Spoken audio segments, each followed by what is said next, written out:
Thank you for joining us at Homescape. I'm Cami Evans here, and we are going to be speaking with one of the co-founders of Hinged and one of the resources that are under the Hinged umbrella, James Fillman from James Fillman Nursery.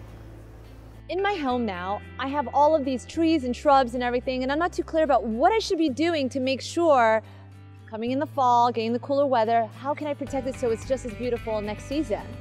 Well, before fall cleanup time, I would suggest one of the big things to do is to address cutting back your perennials in about a month's time from now. Okay. And now is a good time to address any other pruning concerns you may have. I mean, after all the summer months and the new growth, things may be getting too big, close to your house, overgrown out in the yard. So it's a great time with the cooler weather to shape any plants, prune any plants, keep them to a manageable size.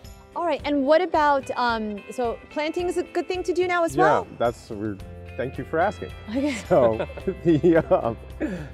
people don't realize it, but the fall's really the best time to do planting. Everybody thinks, okay, spring, I want to have my new flowers going, I want to have my new plants, the bushes are all in there. Okay. But really, if you can think ahead enough to get them in the fall, you're going to be so much better off. The plants go in right before they go dormant.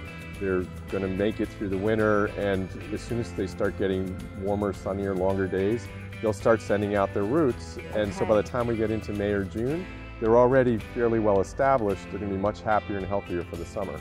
If you plant them in the spring, if you wait till April and start thinking about it, and they go in the end of May or June, they're just going to be trying to get established when the heat comes, when those big rainstorms come.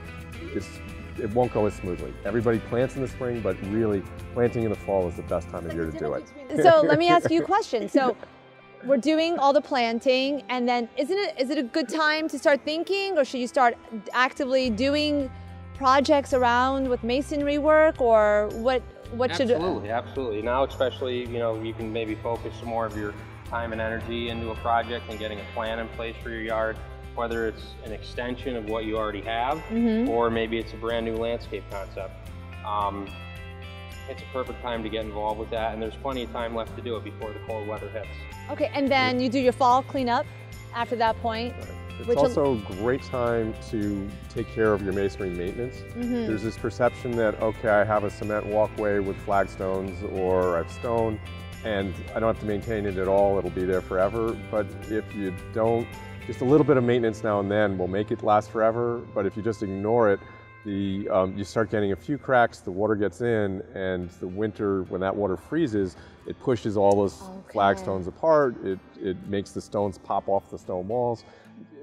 So by getting in just a little bit of a cement touch-up every now and then, every couple of years, it'll last a lot longer. And so it's a little bit of maintenance ongoing. You'll get years and years out of your you were calling it something, the winterizing, what is it called? When you're doing the stonework and then you're covering the shrubs. What is that called again? Well, you're preparing for winter. But a winter protection plan. It's just a little preventative maintenance that will go a long way in the long run. Like Bill was saying, with maybe every couple years, checking on these things, whether it's your stone wall joints or your patio joints or your walkway joints. Your walkway joints especially, because that gets the most traffic. Okay. And the little preventative maintenance every year will save you from a bigger investment and a bigger problem that can unfold. Okay. And fall's the time to do that. Fall is definitely a very active time to keep the outside of your house beautiful. Yep. And the way that everybody can reach out to you is through the hinged.com website, and they could schedule it. Yep, you can schedule it, you can make your appointment, schedule it, and then the whole transaction, payments, everything happens through the website, and these guys are here responsive, well, I'm a huge responsibly fan. responding. Yeah, and I'm a huge fan because I work with you all the time and you make our house look beautiful, so I definitely recommend your vendors. Thank you. Gentlemen, thank you so much for your time, and for people to find out more information, they just go to hinged.com and make sure to sign up with you, mister. Yes. Yep. So Thank you can get to all the different service providers, but landscapers especially. You can book your appointment, and they'll be there when they say they will. Awesome. Thank you so much.